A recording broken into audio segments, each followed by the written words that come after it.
Charlotte Thompson Iserby served as the head of policy at the Department of Education during the first administration of Ronald Reagan.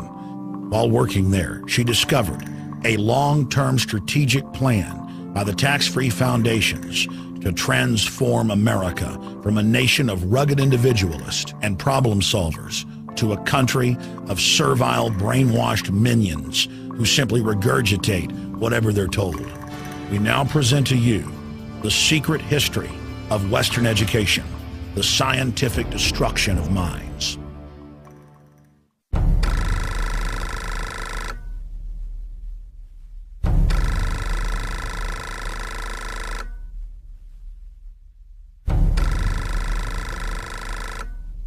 The minutes reveal that in 1910, the Carnegie trustees asked themselves this question, quote, "Is there any way known to man more effective than war to so alter the life of an entire people?" For a year, the trustees sought an effective, peaceful method to alter the life of an entire people. But ultimately, they concluded that war was the most effective way to change people. Oh, God. World War I. Horrible war. Oh, God. I mean, it made every other war look like nothing. They sent a confidential message to President Wilson insisting that the war not be ended too quickly. After the war, the Carnegie Endowment trustees reasoned that if they could get control, here we go, of education in the United States, they would be able to prevent a return to the way of life as it had been prior to the war. And they recruited the Rockefeller Foundation to assist in such a monumental task. Education should aim at destroying free will so that pupils are thus schooled they will be incapable throughout the rest of their lives of thinking or acting otherwise than as their schoolmasters would have wished. Influences of the home are obstructive, and in order to condition students, verses set to music and repeatedly intoned are very effective. It is for a future scientist to make these maxims precise and discover exactly how much it costs per head to make children believe that snow is black.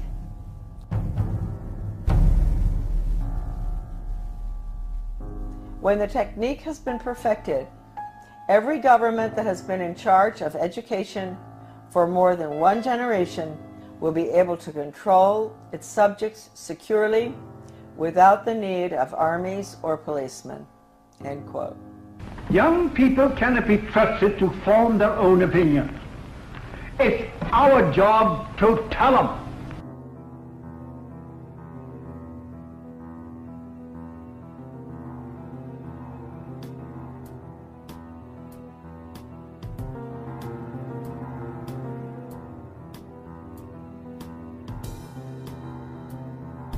I had never intended to become involved in the battle that all of us are involved in. I had no idea anything was wrong with the way the country was going when as I was growing up, and even during my Foreign Service experience, I found myself mysteriously, I would say the good Lord works in wondrous ways, being put in spots around the world or in my country where extraordinary things were taking place under the guise of change. And we've all heard that so much, you know, from the Obama administration, Bill Clinton, he was the first one to mention change agents, etc. So for some reason I was plucked out, and I found myself being sort of pushed. My name is Charlotte Thompson Iserby. My maiden name is Thompson. My husband, who I want to give great credit to at this point, was Belgian, from the Flemish part of Belgium. I met him, I'll explain that later, in Europe when I was working at the embassy in Brussels. Without my husband's help throughout the last 30 years, certainly when we came back to Maine, my work never would have happened. And he understood beautifully. He had been highly educated in Europe, and he understood the whole plan. In fact, about 5 years after we had come back to the United States, someone gave me Gary Allen's book, None Dare Call It Conspiracy. I was on the school board, and this lady called me, and she loved the work I was doing on the school board. Of course, nobody else did, but she said, I've got a book for you. She brought it down, and I read it, and I looked at it, and I thought, I've never heard of such thing as this. I mean, this is a conspiracy to really take over the world. Thank you, Gary Allen, who's no longer with us. And so I said to my husband, good Belgian, well-educated, do you know about this? And so he took a look and he said, yeah, sure, I know about it. I said, you know about this? You know about the Illuminati and the Bavarian conspiracy? You know about all this, the plan to implement a world order? Huh? And he said, well, yeah, I learned all that in school.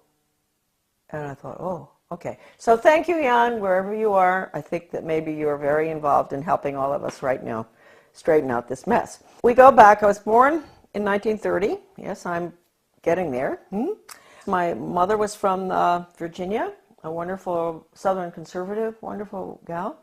And my father came from Pennsylvania. He came from a family that in mining, and his father was a very recognized mining engineer who ultimately went out to South Africa and opened the gold mines. And my grandfather knew all these people. My grandfather was Skull and Bones.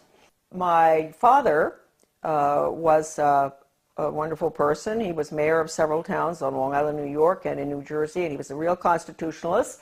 And somehow he was a member of Skull and Bones, but he didn't have anything to do with the power structure there, right? He absolutely nothing, although he did go to their meetings, and he went out to the island for retreats and all that stuff. He went to Bohemian Grove once. And so I grew up in sort of an atmosphere of, it was apolitical in a way, except for local politics, which my father was fabulous on. Anytime anybody did anything like wanted to break down local government or get rid of elected officials like regionalism does, my father would be right there with the Constitution. So anyway, I went to private schools, and I got out of prep school in Wellesley, and I decided I really didn't want to go to college. A lot of people thought it was a mistake. I wanted to go to business school instead. I was tired of somehow I had a bad feeling about things that were being pushed in the prep school. Like I was a member of World Federalists. I was falling for this junk. But somehow I didn't want to continue that. So instead of going on to Smith or Vassar or what, I went to Catherine Gibbs Business School in New York City. Wonderful, wonderful, difficult school. But I learned best grammar, how to write, accounting, shorthand, which came in very, very handy, I can assure you, especially when I was in the Department of Education. I got out, I graduated, and the Korean War was on. So I was very patriotic. My mother had always worked for the Red Cross. She was a volunteer during World War II at the mental hospitals, bringing the guys in from the war. So I heard a lot about the Red Cross, which is, I want to point out right now, changed enormously from that time. And I wish I could say in a better way. I think it does very good work. But it's connected with all the other, non-governmental, non-profit groups, and they have all been infiltrated. I signed up for Korea, that's right, but they changed my orders. At the last minute, I went to Guam. I spent a year there. My next assignment was Chitose, Hokkaido, another air base, fighter base, I think. I finished my tour. I didn't want to come home by air. I wanted to go by ship. So I decided to go. A friend of mine went with me, third class, in the bowels of the Vietnam, which was a freighter. Luckily, I was in third class. So I was down, and we had very good food, because French have good food, whether it's third class or not. Always a big bottle of wine in the middle of the table. And the people at the table were coming out of North Vietnam, coming out of North Korea, and China. They were refugees. And, of course, the Vietnamese ones spoke French, and the Chinese were very well educated. They were well educated Chinese, so they spoke English. I spoke French, so the conversations were unbelievable. They would tell me what had happened, why they were coming out, what was going on under the communists, which we didn't let General MacArthur, move in and take over. Truman brought him home. We could have won that war. We could have kept the whole Far East from collapsing, but that wasn't the plan. that old soldiers never die. They just fade away.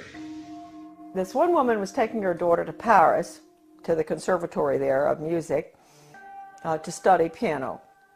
And she told me that her father, or grandfather, I'm not sure, was a very famous pianist in China during the Cultural Revolution, and that they cut his hands off. And so that, I never forgot that. And then the other lady, she was from Vietnam, North Vietnam, and she told me that her grandfather, they killed him because he was opposed to the communist regime, and they cut his head off and they stuck it on a pole, and they marched around town with his head on the pole, which of course was to, warn the rest of the Vietnamese, keep your mouth shut. Don't go up against this regime.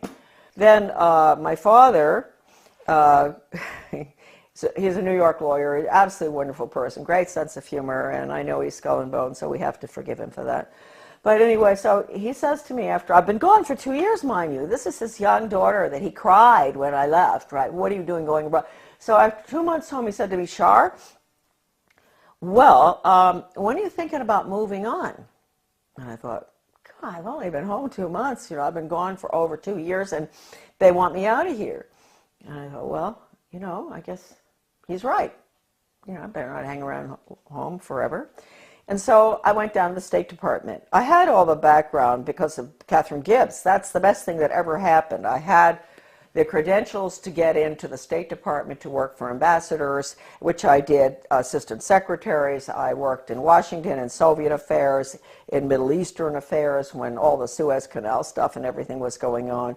I took dictation from John Foster Dulles. I'll never forget once when he was this was really during the tremendous problems with the Suez Canal and everything, and he had Golda Meir and the ambassador from Israel, to the United States there. This is so funny because I was taking shorthand, and so all of a sudden someone kicks me under the table. Golda Meir, she's kicking her friend, the ambassador of the United States, whose name I can't recall right now, and kicked me instead. And I said, oh, gee. And she said, oh, I'm so sorry. She said, he's dictating too fast. He's a very good friend of hers. Dictating too fast. There's no way you can get it. So anyway, those are little funny stories about the State Department. But anyway, and then I was in Soviet affairs. I saw very strange things there. I went to South Africa. I worked for the ambassador in South Africa. Fascinating, because my father and my grandfather actually had lived in South Africa. Then I got sick and I came back to the States, and then they assigned me to work for Ambassador Douglas MacArthur Jr. That's the nephew of the general, and in Brussels. He was a wonderful man. He was not easy to work for, but he was a wonderful person, good American. And that was at the time, again, you see where these things kept happening in my life. This was the Belgian-Congo crisis, and in Katanga. And I was there. I saw all the cables coming in regarding the UN troops and how they were raping citizens and nuns, and people were dying and all. So I was there in Brussels. Here I'm learning, Charlotte's learning, that the UN isn't what people think it is.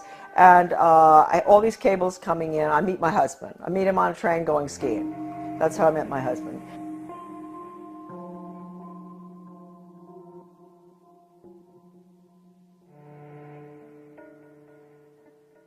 My husband and I are engaged. We subsequently get married in the United States. He comes over.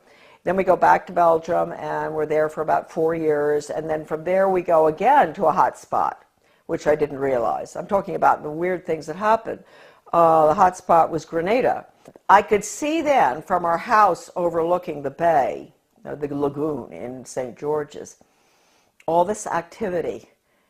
Boats coming in with strange flags. Stokely Carmichael came down there to sort of stir up the pot to get the Grenadians, mad at the rich, nasty capitalists who owned these yachts and all. It was really getting bad there.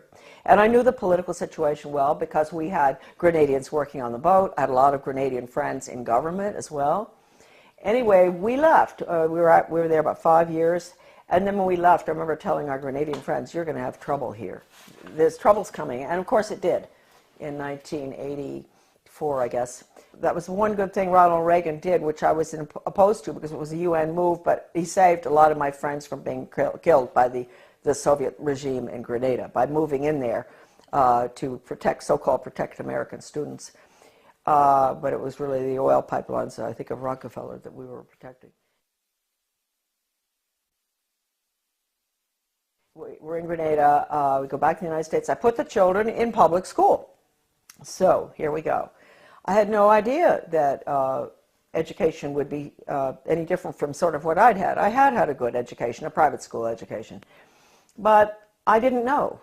And so they go into the public school system in Camden, Maine, and in retrospect, I believe that that was a pilot school, one of them for the whole country, for changing our education system from an academic, classical educational system to brainwashing for the international socialist government.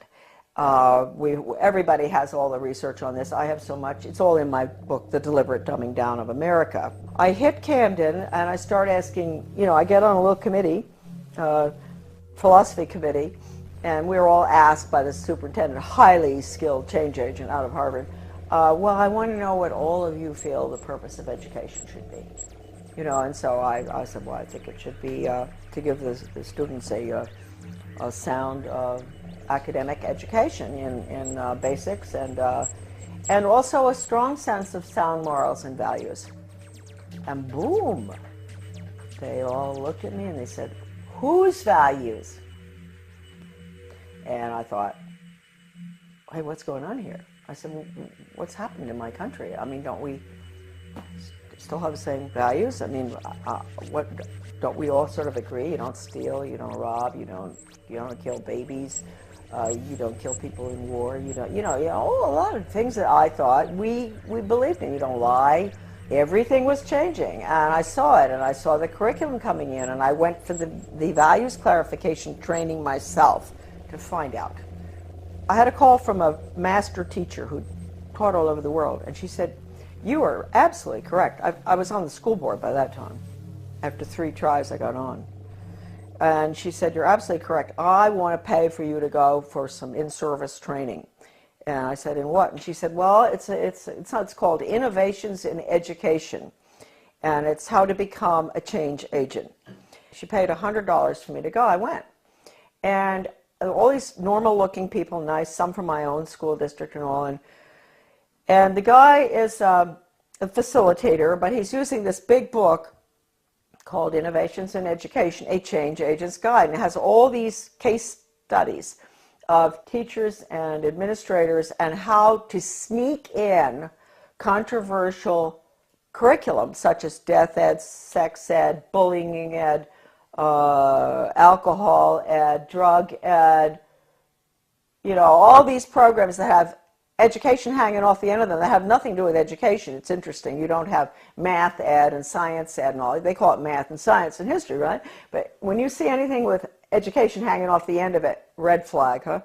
In that training, he taught us how to identify resistors in our community. And they were the people who were smart, who knew that these programs were designed for nothing other than to make children engage in sex, to drink, to take drugs, to do all of the things that the parents were being told the programs were to help the children.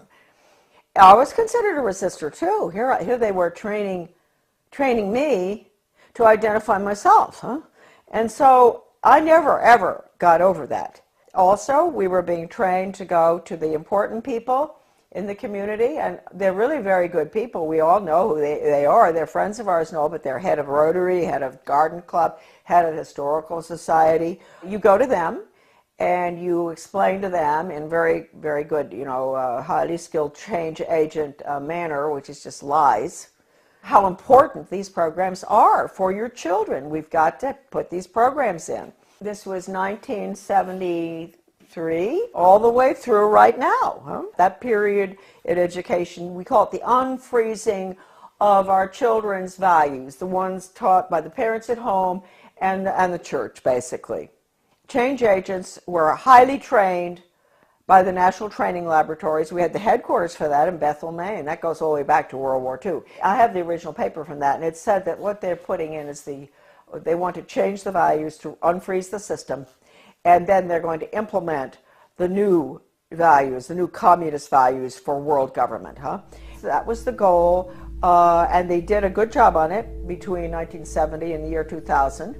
And now the values, as we can all see, people are saying, oh, well, we've got to be tolerant, there are no absolutes anymore. That's not fair to judge people. Don't be judgmental. If your grandmother is dying of cancer and you can't afford the medicine, it's okay to steal it. That's what you call values clarification. With the education for a planned economy, using workforce training, identifying children at a very early age, what they're going to do the rest of their lives. It's the Soviet planned economic system, starting as early as first grade. That's being put in now under the guise of school choice, charter schools, and using the performance-based, outcome-based Skinnerian Pavlovian method with a computer. Pavlov, interestingly enough, was a Russian. People think that he invented operant conditioning. He didn't. He went to Leipzig, Germany, and he studied under Wilhelm Wundt in the 1800s, mid-1800s. Wilhelm Wundt was a philosopher, German philosopher, who was involved in trying to figure out how you can get people to do change, understanding the psychology, what makes people click, how you can get them to do what you want them to do, etc. And he became very frustrated with the inability to change people's behavior and their views and everything, doing the traditional way, lectures and this and that and all, and discussions and all. And finally, he realized that what he was dealing with was the human soul. The soul is a very difficult thing to track. It sort of floats all over the place, and it rebels, and it doesn't, it's independent. And so he came up with a scheme to attack the nervous system. That's really what it is. It's neurological. If you can get them to react in certain ways to what you want, like when the doctor, give you a good idea, the doctor used to, physical exams, they take a hammer, a little rubber thing, and knock your knee, and it goes boop.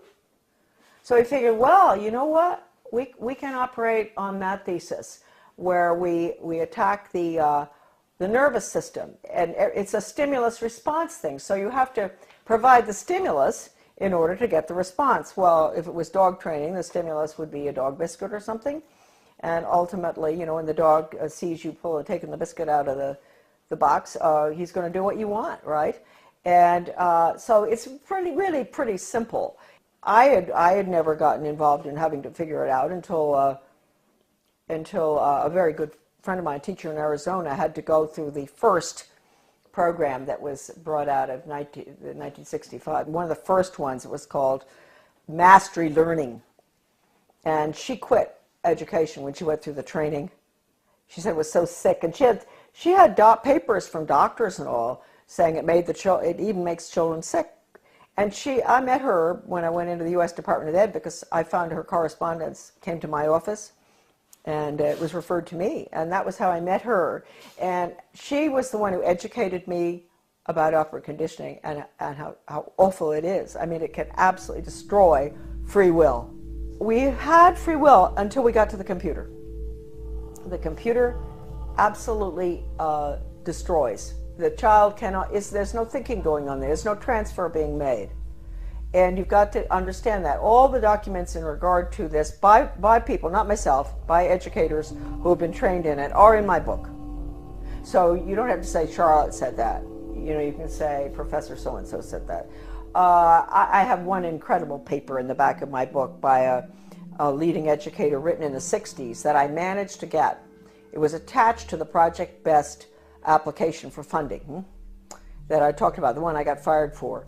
And that paper talks about the need for computers and how wonderful they're going to be and all. But he says, if you don't agree with the message morally and ethically that's going on to that software, do not do it. And that's coming right out of the mouth of an educator involved in it. He says you have to have a conscience, because that software is so powerful that no matter, you may think, oh, well, the person on the other end, you know, he can do what he wants and make up. No. Once it's in the software, and once the child is clicking away on the computer and getting the little happy face as the reward, that's what happens. We all know that feeling when we get something good on the computer.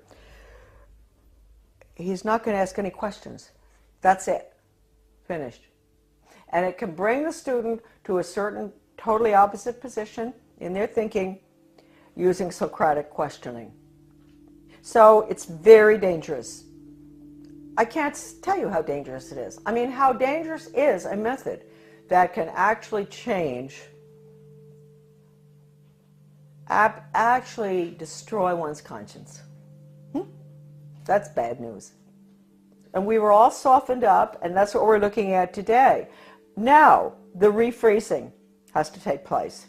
The refreezing is going to take place with the use of the computer. Schools will be bookless. They are already some of these programs coming in.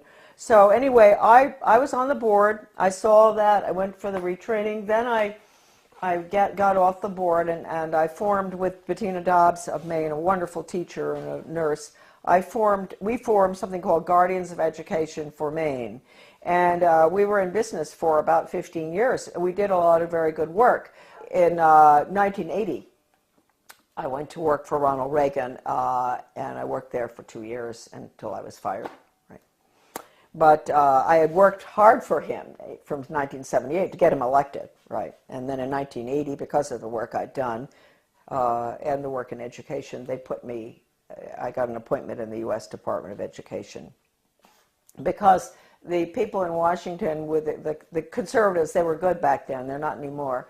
They were very impressed by the work I'd done in Maine on education. So they pulled me down and put me in the U.S. Department of Ed in what was the most important slot probably in the world in education. I know people out there are shaking their head and say, why would they put her there? She doesn't have a college education, right?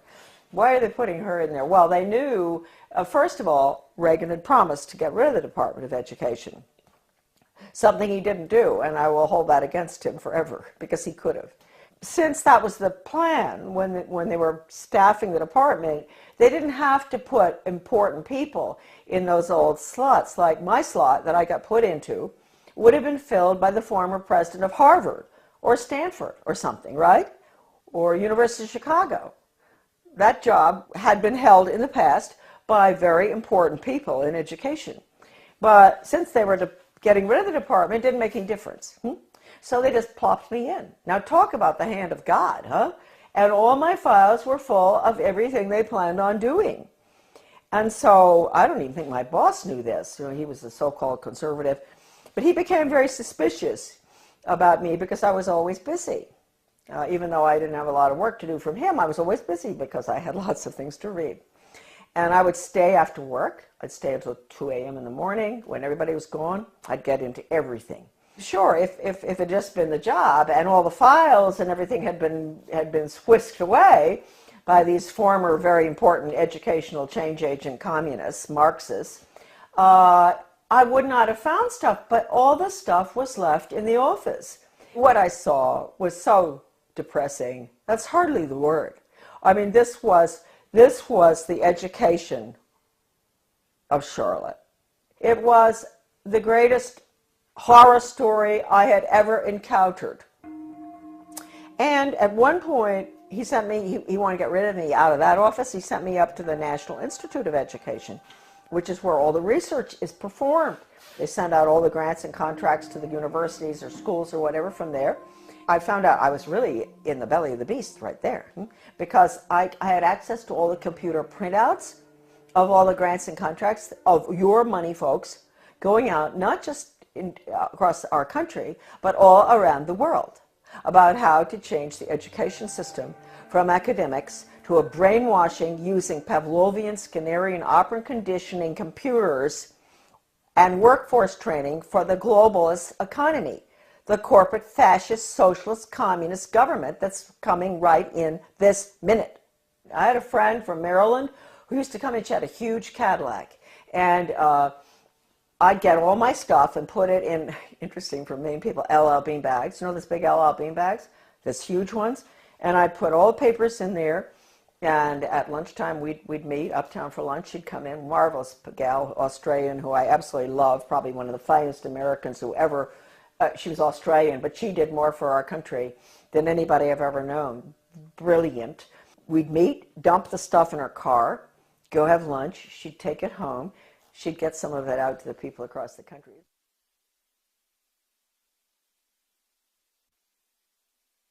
Really marvelous. Well, once I had these two big bags, and two of these major change agents at National Institute of Education, they were coming down. I was going to the elevator, and they were walking down, and I thought, oh no, you know, I've got to get out of here. So I had to go in the men's room and hide. And I'd never forget that, hiding in the men's room. I thought, what if, I mean, there may be other guys coming in here, not just to the elevator. And anyway, nobody came in. They went down the elevator. I came out and dumped the stuff in her car. It was not a really exciting job. It was mainly to see if the universities, the schools, the different entities across the country that were getting money, or around the world, from the taxpayers, that they were getting their quarterly reports in on time. That's all. It had nothing to do with philosophy. Huh? And so one day I ran across a grant to Lansing School District, Lansing, Michigan. This was University of Michigan connection with my office. And it was a values clarification program for first graders, elementary school. And it pre and post tested those little children about what goes on at home, what religion do you... And I looked at this thing and I thought, what on earth are they doing? And so I turned to this bureaucrat who was working with the GAO about financial things, and I said, look, we're doing waste, fraud, and abuse. I know that. But I said, take a look at this. Don't you think that this is pretty wasteful, fraudulent, and abusive in another way? And so he took a look at it and he said, oh my Lord. He said, this is horrible. And really nice guy, bureaucrat, Washington. People sometimes get after all the bureaucrats. They're not all that bad. Some of them are just like us, and they care. And I said, well, look, you know, I'm only meant to be here 2 weeks, but could you give me extra time? Because I want to go through all these grants and contracts. And he said, you can have as much time as you want. So I spent 6 weeks up there going through all the stuff. And I can't tell you how horrible. First of all, even if you don't care about children, you don't care about education, you don't care about your country, you don't care about anything, people? Are there people out there who don't care about anything? They do care about their wallet, huh? You should care about this money that has been spent in the name of education. It's total brainwashing. Anything coming out of Washington is a total Marxist brainwash. And Marxism is the world of the future unless we stop it right now. I'm fired for leaking one of these documents to Human Events. It was the one that put technology into, with the computer on, with the curriculum on it. It was a grant going out to every single state with the computer curriculum for the state. Can you imagine, designed by Washington and all the different government education associations. And within that big paper that I found, Better Education Skills Through Technology, it was called, Project BEST. I found this one paper, this was sort of a draft, and it said, what we at the federal level can control and manipulate. That's a direct quote, colon. And then it listed, this is for us at the local level because we don't know how to run our own laws, and the state. I get fired.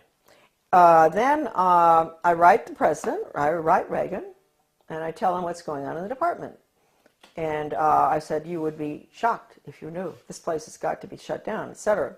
And it was a long letter. I explained everything, that the U.S. Department of Education is a Marxist factory designed to destroy any semblance of good values, academics, etc., and to make sure our children march blindly into a socialist communist world government. That's the goal of the U.S. Department of Education. They didn't want, anyone to know that Ronald Reagan had that letter.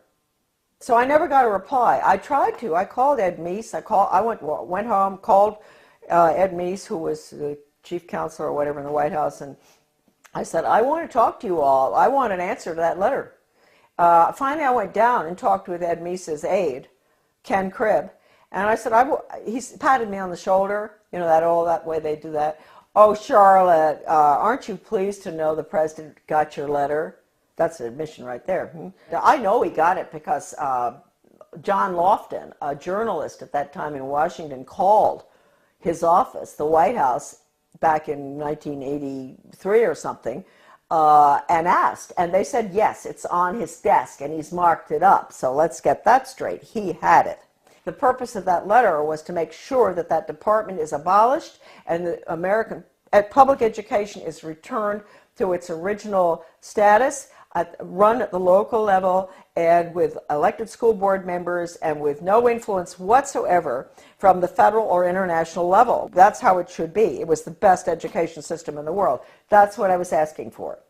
Anyway, it didn't happen. That letter to Reagan, again, is on my website, Deliberate Dumbing Down, under a PDF.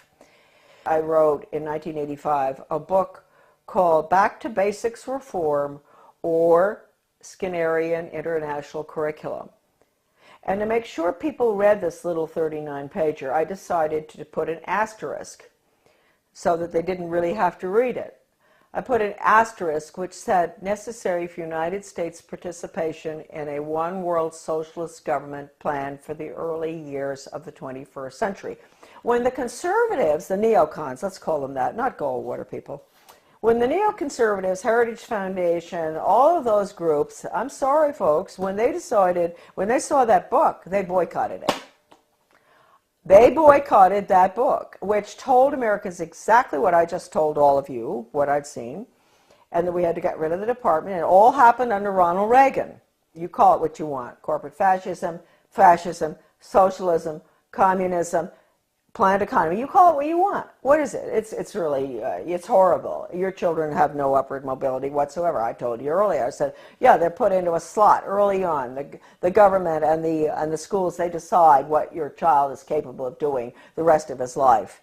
He might be able to sneak out of that sometime if he's brilliant and do his own thing, but it's unlikely. So it's fixed. This is the end of upward mobility for our children, end of freedom for this country. Planned economy is the end of freedom. It's a failed system, but there are people at the top who live very well by it. And then I find out that Ronald Reagan has signed an agreement with Gorbachev to merge the two education systems. Well, you can't tell me that conservatives didn't know that was going on, because I know some who were at Geneva when this happened. And they didn't do anything about it, but we found out. And so we fought this United States-Soviet Education Exchange Agreement. The Carnegie Corporation also signed agreements. Basically, most of that was to do with computers and technology and critical thinking for little elementary school children. Those agreements were signed. We raised $5,000 to put an ad in the Washington Times to expose that. It was called Educate is Worse Than Watergate or something. And but again, we got no support because that information wasn't meant to get out. Then, about 4 years after the fact, my little article was called Soviets in the Classroom, America's Latest Education Fad, that nobody would touch. The conservatives, all the different conservative groups, media and all, would not publish it. And all of a sudden I got a phone call from a wonderful man by the name of Robert Morris. He was a judge from New Jersey. He calls and he said, I'm now the president of America's Future. And I had tried to get this article published by America's Future, Soviets in the Classroom. And I couldn't get it published. It was interesting because America's Future used to do a lot of articles on bad textbooks and everything in the United States. And I thought surely they would be interested in the United States-Soviet textbook agreement too, and exchanges. And I was sure but no, they would not publish it. So this Bob Morris became president. He found my article in a drawer in the desk that was left there, the manuscript.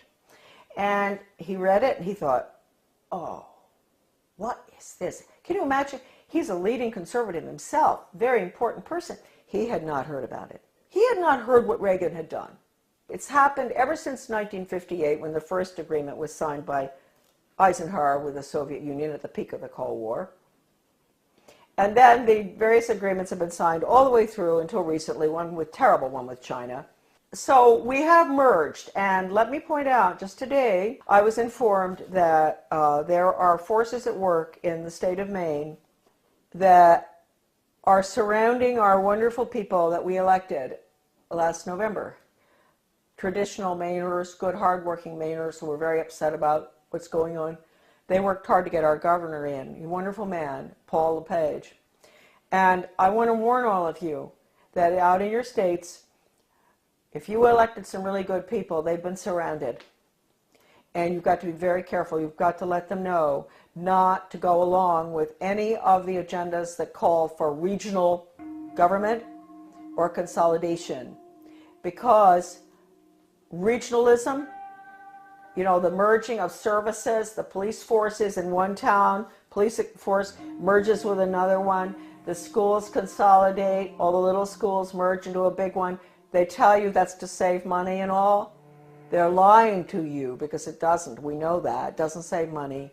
But what it really is, regionalism is communism. And I have an article, it's in Deliberate Dumbing Down of America. You can look up the name Zeitlin.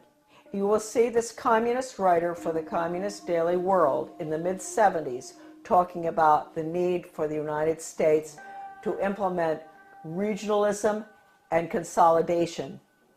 It's communism.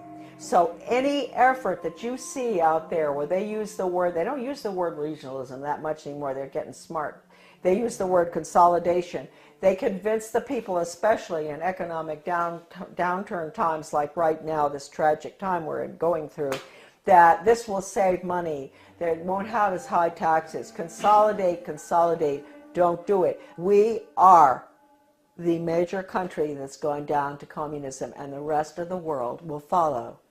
They'll call it the global system, the international socialist global system. It is nothing but a totalitarian system. In 2002, President Gorbachev, in speaking in London, he called the European Union the new European Soviet. We know what we're looking at. The North American Union and all other regional entities throughout the world, whether it's the Pacific Circle Consortium or whether it's the Middle East. You think we went into the Middle East for any reason other than to destroy Iraq and to make it part of a region hooked into the banks? What they're doing is they're destroying the Middle East so they can restructure it as a region in this new world order. So these are all the regions. Their whole structure is based on the model, which is the European Union. So I ask Americans, what will you call? What would Gorbachev call the North American Union? He would call it the North American Soviet. How do we like that? Wake up. If there's anything that is important for you to remember from these videos today, is that we are at the end of the line. We are doing exactly what Gorbachev wants. Consolidation. Now, this is an interesting cartoon. This is regional government. This is the consolidation of schools, basically. And you see the little guy in the one-room schoolhouse, he's chewing a piece of grass or something. And he looks very happy. He belongs to Little Frog Lick Creek High School. He's chewing the grass with a smile. If you follow him through, you're going to see him looking more and more miserable as they merge his one-room schoolhouse to a six-room schoolhouse, to 8 more schools, and then into a central school, which is a region. And then you're going to see him at the end. He's holding his left arm out, up like this, clenched fist, little hair, very unhappy, and his t-shirt says, Our Lady of the Benevolent Dictatorship, One World Global Training Corps. And then the last one, he has on earphones, you know, like you guys have all the time. Finally, he's smiling. He's connected to something with a wire. And it says, Interplanetary Carbon Unit reprogramming pod. Well, I saw that in a very liberal left education journal called Phi Delta Kappa. Many people will recognize that, 1983. The title of it is Consolidation, going from the small school to the central regionalized school, and which is what regional government is all about. And you can get rid of all the parochial views that the children have in the little school, where the parents can go, the school board meeting is just across the street, the school, and all the parents know each other, the teacher, it's a lovely atmosphere.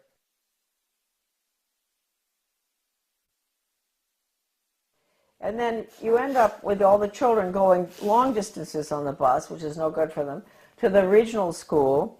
And then you have country boys and girls who are being mixed with city boys and girls. So then they get into the drug scene. So we've seen with consolidation that the test scores go down, the drug problem gets worse, the cost of education increases, although they tell you that consolidation is to make it cheaper. A lot of people just don't understand the word consolidation. Consolidation is consolidating all the services together under the guise of this is going to be cheaper for you. But in the process, what happens is you lose all your elected officials because all of these entities are being merged. So at the local level, you don't have any representation anymore. And ultimately, you spend far more. That's the whole restructuring of our constitutional form of government, is being thrown to the wolves in favor of this regionalism and consolidation system in every area. Education, government bureaucracy to make things cheaper, you name it. Planning, the word is central planning. That's the Soviet system, central planning, regionalism. No matter how beautiful everything looks outside, no matter how good those restaurants are in your town, or the good funny movies, or the whatever, no matter whatever beautiful things you see in your life and your family, etc., folks, it's curtains. October 24, 1975, the World Affairs Council of Philadelphia issued a Declaration of Interdependence, written by well-known historian and liberal think tank Aspen Institute board member Henry Steele Commager.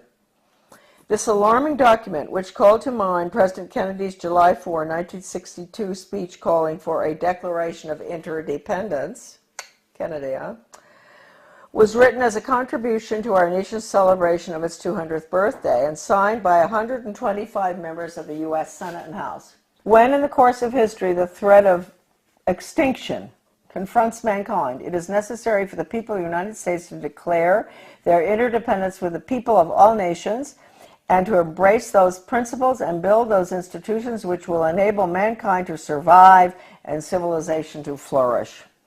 2 centuries ago, our forefathers brought forth a new nation. Now we must join with others to bring forth a new world order.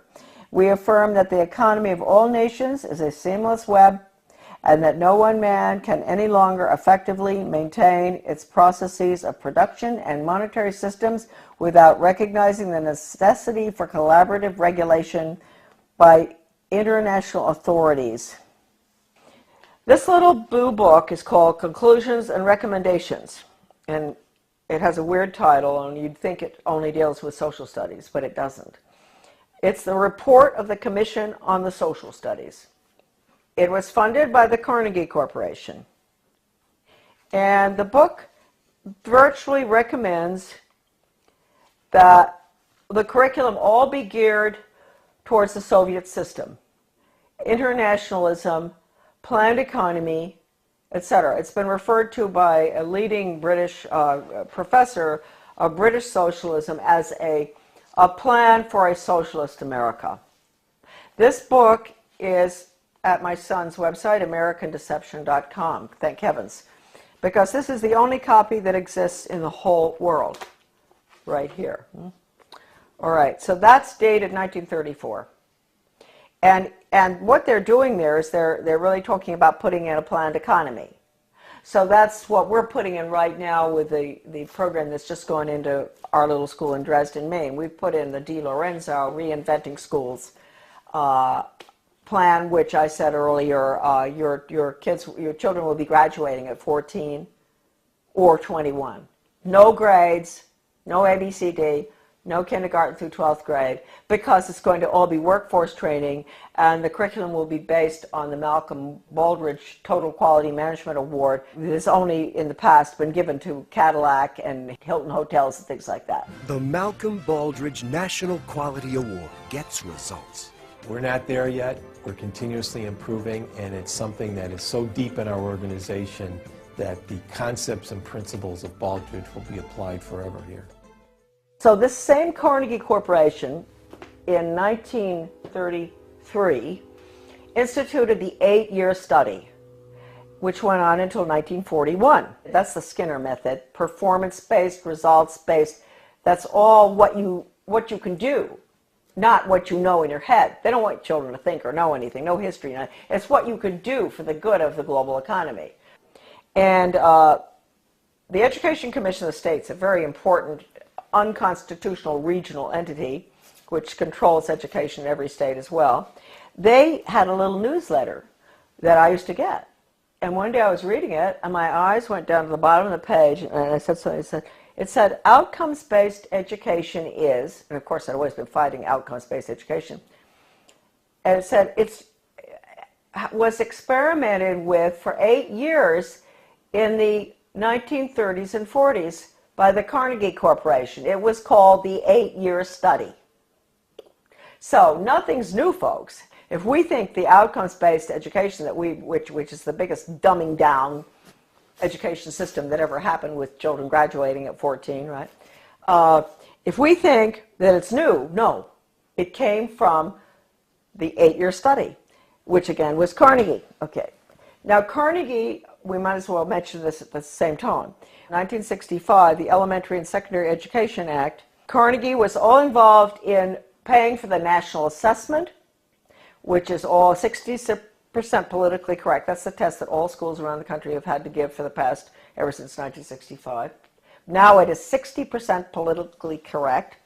Your kids' ideas on global warming, sustainable development, a world government, the fact that the Constitution's outmoded, all that.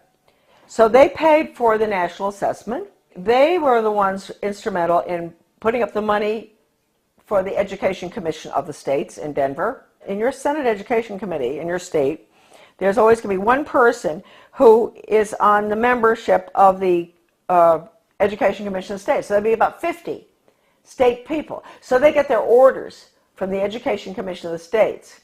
That's Carnegie, paid for that. In 1985, Carnegie signed an agreement with the Soviet Academy of Science. At the same time, Reagan signed the agreements with Gorbachev to merge the two education systems. Carnegie signed with the Academy of Science to develop computer courseware for elementary schools dealing with critical thinking. That was an agreement signed. That's for our children, right? In first grade, critical thinking on the computer. Reagan, Clinton, the two Bushes and all, implement the school to work agenda. That was the beginning of the planned economy under Reagan. So then Mark Tucker comes in, Carnegie. All the controversy going on in the 90s, Americans were up in arms about the destruction of their school systems. They would go in deliberately and destroy, because in order to restructure, you have to destroy. Foundation for the Advancement of Teaching, David Hornbeck, who's big on compulsory community service, compulsory. He called for that when he was the superintendent of schools in Maryland. He was commissioner. Way back, he called for mandatory service. That's another thing, folks. You better watch out. We're going to be slaves. Mandatory service. So anyway, this same Hornbeck, who's connected to Carnegie all along, goes into Kentucky, destroys that system, goes up to Rochester, New York. He goes out to state of Washington, Iowa, destroy the schools, restructure them for school to work. That's all Carnegie. And the latest information coming in for Maine with a complete recommendation, that is, who knows, maybe our governor, well, we can get to him fast enough, to help him understand that we can't have charter schools. Charter schools are the vehicle to implement the planned economy. We can't have them. They're unelected school boards anyway. We don't even have a school board with a charter school. They get federal money. Why no school board? They get federal money, so we have to give the federal test. No charter schools, forget it. So all of this is coming together, coalescing at the same time. The 3,000-page hearings of the congressional investigation of the Reese Committee on investigation of the subversive activities of the tax-exempt foundations, I bought the only available copy in the country, 3,000 pages from a really good friend of mine, a wonderful American. He had been offered any amount of money for that 20 years ago by one of the minions of the tax-exempt foundations. They did not want that copy to be floating around. The research director for those hearings, his name was Norman Dodd. I knew him. And the conversation that I'm going to discuss right now that he had with the president of the Ford Foundation, Rowan Gaither, was off the record in New York City at Ford Foundation headquarters. And Norman Dodd told me over dinner in Washington, D.C., in a restaurant in Georgetown, Rowan Gaither said to him, Mr. Dodd, you know, basically, we at the foundations, we don't determine the agenda. The agenda has come from directions from the White House. That was Eisenhower at the time, right at the peak of the Cold War. And that agenda, our instructions are to use our tax-exempt status, your money, folks, change America so it can be comfortably merged with the Soviet Union. Now, a lot of you may say, well, that never happened. Well, it's happening right now, folks. It's happening right now, as we speak. Foundation-funded non-bloody revolution. Committee Chairman Carol Reese warned fellow congressmen of a diabolical conspiracy that a certain few foundations were financing the socialist and communist overthrow of the United States. After World War I, they tried to get the League of Nations in. And there was tremendous opposition to that. And then you had opposition between then and between World War II. You had Lindbergh and a lot of Americans going before the Congress to keep us from going into the UN. You had all sorts of opposition. But they got their way. The Reese Committee learned that the Rockefeller Foundation and Carnegie Endowment for International Peace were, with tax-exempt dollars, funding leftist propaganda operations aimed at changing America through the brain, not the battlefield. Patriotism, national sovereignty, individual responsibility, and Christian beliefs were belittled, while the concepts of a one-world government, socialism, collectivism, and humanism were deemed essential for peace in the modern age. A clandestine and successful non-bloody revolution had been masterminded by some of America's most powerful and devious men who did not want to be exposed by a congressional investigating committee. The man chosen by Reese to be the committee's research director was Norman Dodd, Yale graduate, intellectual, and New York investment banker. During this writer's frequent visits to Dodd's retirement home in Keene, Virginia, he repeatedly spoke, Dodd, of his conviction that justice demanded that those foundations should be compelled to spend a like amount of dollars to undo the damage they have done to America, end quote. Dodd sent committee questionnaires to numerous foundations, and as a result of one such request, Joseph E. Johnson, president of the Carnegie Endowment for International Peace, invited Dodd to send a committee staffer to Carnegie's headquarters in New York City to examine the minutes of the meetings of the endowment's trustees. Now, this is Carnegie we're talking about, the one I always go after. These minutes had long since been stored away in a warehouse, and obviously Johnson, who was a close friend of former Carnegie president and Soviet spy Alger Hiss, had no idea what was in them. Don't forget, Alger Hiss headed up the UN in San Francisco. He was the head of the whole thing, world government. The minutes reveal that in 1910, the Carnegie trustees asked themselves this question, quote, is there any way known to man more effective than war to so alter the life of an entire people, end quote. This is in the minutes. For a year, the trustees sought an effective, peaceful method to alter the life of an entire people. But ultimately, they concluded that war was the most effective way to change people. Oh, God. World War I. Horrible war. Oh, God. I mean, it made every other war look like nothing. Consequently, the trustees of the Carnegie Endowment for International Peace next asked themselves, quote, how do we involve the United States in a war? And they answered, quote, we must control the diplomatic machinery of the United States by first gaining control of the State Department. Now, don't forget, this is 1910.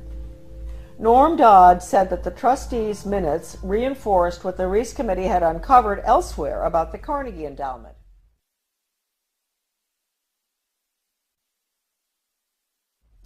That it had already become a powerful policy-making force inside the State Department. During those early years of the Carnegie Endowment, war clouds were already forming over Europe, and the opportunity for the enactment of their plan was drawing near. History proved that World War I did indeed have an enormous impact on the American people. For the first time in our history, large numbers of wives and mothers had to leave the home to work in war factories, thus effectively eroding women's historic role as the heart of the family. The sanctity of the family itself was placed in jeopardy. Life in America was so thoroughly changed that, according to Norman Dodd, quote, the trustees had the brashness to congratulate themselves on the wisdom and validity of their original decision, end quote. They sent a confidential message to President Wilson, horrible, listen to this, insisting that the war not be ended too quickly. Carnegie trustee Cleveland Dodge, one of Wilson's financial supporters, had direct access to the president, and as did Elihu Root, endowment president from 1910 to 1925. After the war, the Carnegie Endowment trustees reasoned that if they could get control, here we go, of education in the United States, they would be able to prevent a return to the way of life as it had been prior to the war. And they recruited the Rockefeller Foundation to assist in such a monumental task. According to Dodd, quote, they divided the task in parts, giving to the Rockefeller Foundation the responsibility of altering education as it pertains to domestic subjects. That was the Southern Education Board they set up. But Carnegie retained the task of altering our education in foreign affairs and about international relations. That would be UNESCO, UN, all that stuff. The foundations decided that the most effective method of achieving this goal would be to alter American history. So they awarded grants, fellowships, and scholarships to those professors and historians who would rewrite American history and promote one worldism, humanism, and socialism. By the early 30s, the well-laid plans of the foundation trustees had reached fruition, and a Reese Committee staff report concluded, 1, that there had indeed been a non-bloody revolution in America between 1933 and 1936, 2, that a certain few foundations had funded efforts to change the beliefs of the American people through education and propaganda, and 3, that these revolutionary changes had been accepted without resistance. To demonstrate how thoroughly American opinion had been changed according to the plan of the foundations, we cite the following historical example. At the end of World War I, Woodrow Wilson and his shadowy alter ego, Colonel Edward M. House, tried to sell the U.S. Senate and the American people on the idea of the League of Nations. This was, of course, the first concerted international effort towards a one-world government. Wilson and House failed in their mission, but a generation later, after another great war and much re-education via college international relations clubs, international studies, educational grants, and the like, the Senate and the people readily accepted membership in the United Nations. Roosevelt's foreign policy advisor, Alger Hiss, helped write the UN Charter, in which the Soviet Union was given 3 votes in the General Assembly and the United States only 1. And then, before his perjury conviction for lying, that's Hiss, about his Soviet espionage activities, he went on to become president of the Carnegie Endowment for International Peace. Chairman Reese expressed justifiable rage when he described what was happening as a diabolical conspiracy. The conspirators had left little to chance. Those congressional investigations of the early 50s into tax-exempt foundations were mandated by the House of Representatives in a resolution stating, quote, "The committee is authorized and directed to conduct a full and complete investigation to determine which of such foundations and organizations are using their resources for un-American and subversive activities, for political purposes, propaganda, or attempts to influence legislation." Now, folks, I want to tell you, the 3,000 pages of testimony, Reese Committee hearings, is at my son's website, AmericanDeception.com. The person I bought the hearings from, the transcript, was offered 20 years ago any amount of money for that 3,000 pages. The foundations wanted it back. It was the only copy left available. And he would not sell it to them. So my friend sold it to me. My friend knew Norman Dodd very well. He sold it to me for $3,000, which is really cheap. All right, a dollar a page. He'd been offered any amount. They said, "We'll pay you anything. You name it, anything. We want that copy." So it's now on the web for everybody to read. All right, now we'll continue. The congressional investigations, right. To determine which of such foundations and organizations are using their resources for un-American and subversive activities, for political purposes, propaganda, or attempts to influence legislation. The tax-exempt status granted to foundations by the Congress of the United States is a special and powerful privilege subsidized by the American taxpayer. Therefore, Congress has not only the authority but also the obligation to investigate how tax-exempt funds are spent. This should be the next investigation. Ron Paul should do this one, after the Federal Reserve. The Ford Foundation, largest of all the foundations, balked when it received a preliminary questionnaire from the Reese Committee. H. Rowan Gaither, president of the multi-billion-dollar foundation, summoned committee research director Dodd to foundation offices in New York City. At the meeting, Gaither asked, "Mr. Dodd, we invited you to come here because we thought that perhaps off the record." You see, that's why it's not in the transcript of the hearings, what I'm reading you now. This was off the record in the office in New York City. "We invited you here because we thought that perhaps off the record you would be kind enough to tell us why the Congress is interested in the operations of foundations such as ours." Gaither answered his own rhetorical question with a startling admission. "Mr. Dodd, all of us here at the policy-making level of the foundation have at one time or another served in the OSS, the Office of Strategic Services, the forerunner of the CIA, or the European Economic Administration, operating under directives from the White House. We operate under those same directives. The substance of the directives under which we operate is that we shall use our grant-making power to so alter life in the United States that we can be comfortably merged with the Soviet Union." End quote. Stunned, Dodd finally replied, quote, "Why don't you tell the American people what you just told me? And you could save the taxpayers thousands of dollars set aside for this investigation." Gaither responded, "Mr. Dodd, we wouldn't think of doing that." In public, of course, Gaither never admitted what he had revealed in private. However, on numerous public occasions, Norman Dodd repeated what Gaither had said and was neither sued by Gaither nor challenged by the Ford Foundation.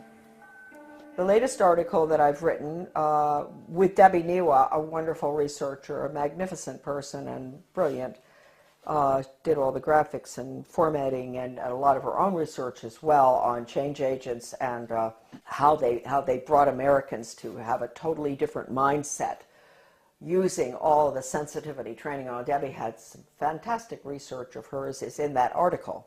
As well as at the end of writing it, we came across extraordinary quotes from C.S. Lewis, who points out that if you substitute workforce training for education, that's the end of civilization.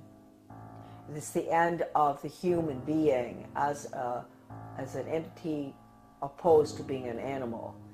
It's the end of the human soul. It's the end of the conscience. And we have all of the evidence from educators and change agents, articles saying that the computer is fantastic for changing values. An educator with the World Institute for Computer Assisted Instruction, his name is Dustin Houston, where he talks about, won't it be wonderful when the child in the smallest school, most remote area in the country can have the curriculum developed by the world's finest psychologists, and nobody can get between that child and the curriculum. Parents, wake up. That means you, parents, you can't get between the child and that curriculum. You can't control anything anymore. You've lost it. This is going in right now. And they say this works too. What works? I always wondered when I saw this stuff titled What Works in the U.S. Department of Ed, and I didn't pay too much attention. And one day I picked it up, something, and what works? Yeah, dog training works. If you reinforce, if you give rewards and all. And mind you, folks, the rewards are being passed out galore all over our country now, not just in education. In my former town of Bath, the police, the community-oriented policing system, the police are giving rewards to citizens who do good deeds. They give them a little medal.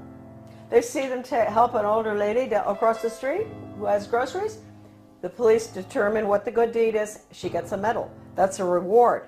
That's conditioning. That's operant conditioning. You can end up with a society that never does anything for the sake of it being right. And they're never going to take a stand against anything unless it's approved by the government. So that's going to be the result of operant conditioning. It's throughout our community right now. The Secretary of Education, Arne Duncan, when he was in Chicago, with the Chicago schools, he even recommended paying students for good grades. Now, that's why teachers are up in arms about merit pay, performance-based pay. That's the same thing.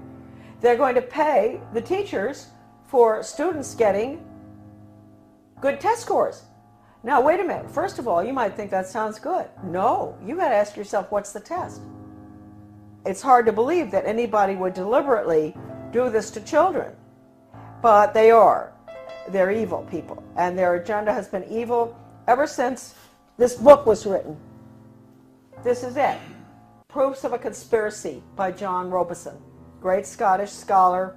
Back in 1798, he was a Scottish Freemason, and he went to France and studied, French Orient Masonry, and was so shocked by what he saw, it was so much worse than the Scottish Rite, that he went back and wrote that book, which he actually did give a copy to George Washington. That book is like a global education textbook being used in the American schools right now. It talks about 1798. This is after the French Revolution. Get rid of royalty, get rid of religion, get rid of the family. That's basically what's in the book.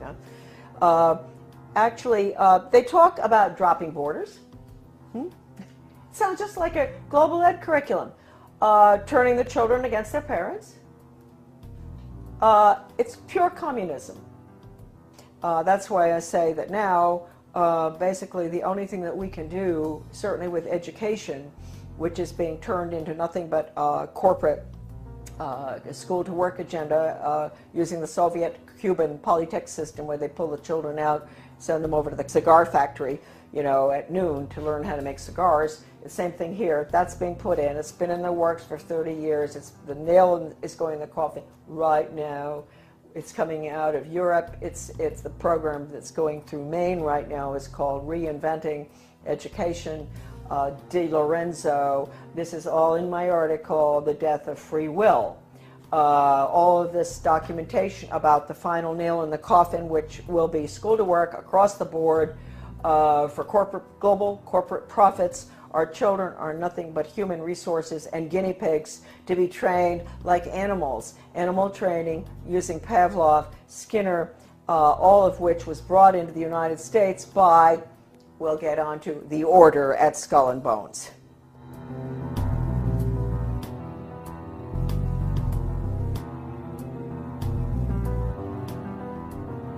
Coming soon to PrisonPlanet.tv, part 2 of our in-depth interview with Charlotte Thompson Iserby. We will expose the secrets of the Order of Death, publicly known as Skull and Bones. Mrs. Iserby's information, obtained from her father and grandfather, who were members of Skull and Bones, was the key intel used in the seminal work by Anthony Sutton on Skull and Bones. In part 2 of this key interview, Soon to be released at prisonplanet.tv, she will reveal even more information, some of it never before seen or released.